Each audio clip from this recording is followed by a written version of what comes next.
Bonjour, bienvenue dans la série sur les échecs. Voici une partie qui s'est jouée entre Duras et Prokes à Prague en 1905. C'est au blanc à jouer. On voit que les tours sont doublés, mais une pièce s'est interposée. Alors elle n'a pas coupé la communication entre les tours, mais elle est protégée par un pion et empêche la pénétration sur la 7e rangée. Donc Duras joua A4. Tour C en B8 et A5.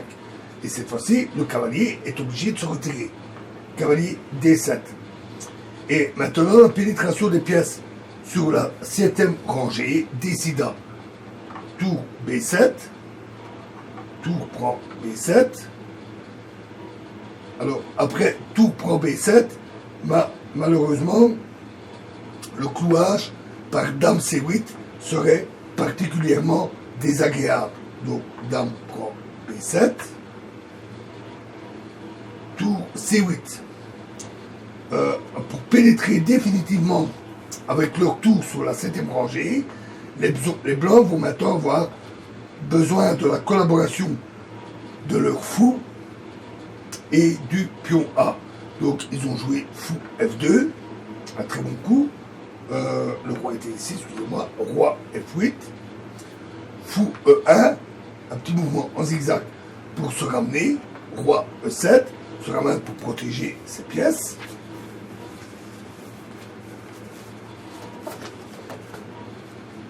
Et A6. Alors ici, cavalier B6 pour rebloquer ne marcherait plus. Parce qu'alors, dame prend C7, tour prend C7 et fou A5 qui chasse ou échange le cavalier.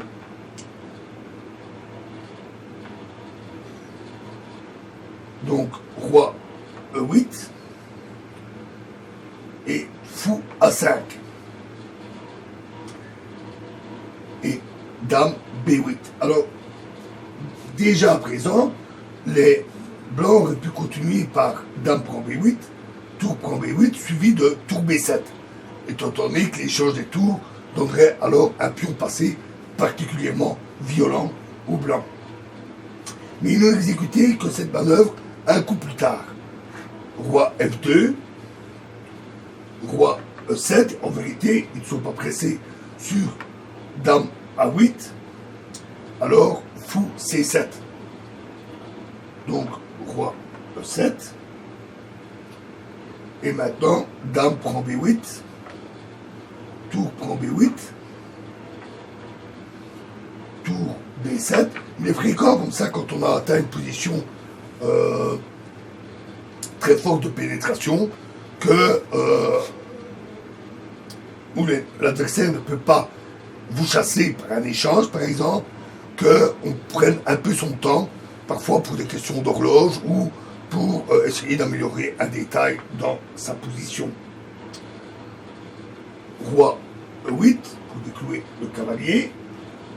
Tour prend A7. Tour B1, essayer de trouver un peu de contre-jeu. Et tour prend D7. Et là, les noirs abandonnèrent. C'est terminé, parce qu'après, roi prend D7.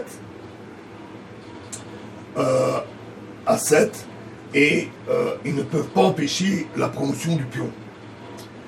L'exploitation de la colonne ouverte et la pénétration de la tour sur la 7e rangée c'est caractérisé ici par l'avancée d'un pion blanc qui a d'abord chassé le cavalier qui bouchait la colonne, puis a offert un soutien à la tour pour finir par être une menace de promotion. Alors, dans la prochaine vidéo, nous verrons une lutte intéressante pour la 7e rangée. Je vous remercie.